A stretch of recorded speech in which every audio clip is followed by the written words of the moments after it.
High ছোট্ট সোনামণিরা, কেমন আছো? আশা করি ভালো আছো। নিশ্চয়ই ভালো আছো এবং মনও ভালো আছে, তাই না? তো এই কয়দিন আমরা কী শিখলাম? ক থেকে ঙ পর্যন্ত। তো আজকে আমরা নতুন একটা বর্ণ শিখতে যাচ্ছি।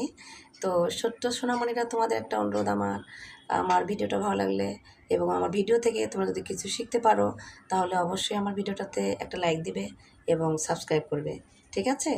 তো আর দেরি নয়, তো আমরা এখন চেষ্টা করব নতুন বর্ণটা শেখার। তো তোমরা সবাই খাতা পেন্সিল নিয়ে রেডি তো? আচ্ছা, ঠিক আছে। তো চলো এবার বোর্ডে যাই। এখন কি বলবো? চলো সবাই ফোঁটা দিয়ে বর্ণ বানাই। তো এসো তাহলে আমরা বোর্ডে যাই। দেখো, তোমাদের খাতায় এরকম ঘর টানা থাকে। তো এই ঘর টানা দাগ খাতায় আমরা কি করব?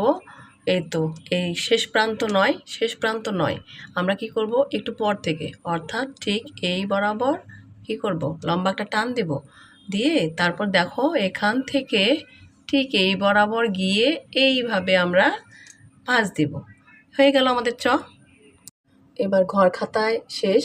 আবার একটু আমরা ট্রাই করি একটু ফাঁকা জায়গায়। হ্যাঁ, এই দেখো আমি মাত্রা টানলাম, মাত্রার শেষ প্রান্ত নয়, একটু ছেড়ে একটু জায়গা রেখে আমরা কি করব, এই তো লম্বা টান দিলাম, এখান থেকে ঠিক এই বরাবর আসবো। দেখো এই তো চলে আসলাম। দেখো আবার দেখো, এইখান থেকে এই বরাবর এসে তারপর এখান থেকে আমাদের এইভাবে ভাঁজ করতে হবে।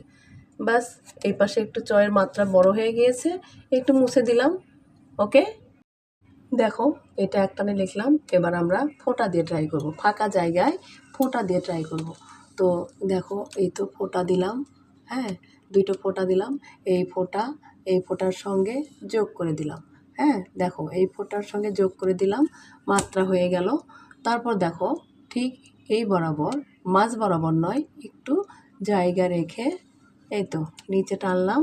তারপর ঠিক এখানে আসবো, এই যে ফোঁটা দিয়ে নিলাম, এই তো ফোঁটা দিয়ে নিলাম। হ্যাঁ, দেখো এখান থেকে ডাইরেক্ট এইভাবে আসবো। হ্যাঁ, আবার দেখো এই তো কেমন করে আসছি, এই যে দেখো এখান থেকে এই তো আসলাম, এইখান থেকে এবার এই কর্নারে চলে যাব, ঠিক একটু ভাঁজ করে। হ্যাঁ, ঠিক আছে। এতক্ষণে তোমাদেরটাও বুঝিয়ে হয়ে গিয়েছে, আমার লেখা শেষ, তোমাদেরটাও শেষ, তাই না? তো ভিডিওটা ভালো লাগলে আর একবার বলি, অবশ্যই একটা লাইক।